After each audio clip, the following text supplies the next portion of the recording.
आई बापू मुलीला माझ्या कधीच रडवू नका, मुलगी म्हणजे काळीज आहे माझे, काळजाला दुखवू नका,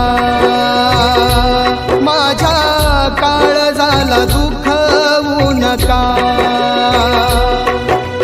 लग्न मंडपात बोलतो म्हणून तुम्ही रागावू नका, लग्न मंडपात बोलतो म्हणून तुम्ही रागावू नका.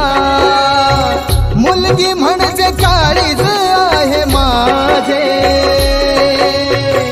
काळजाला दुखवू नका.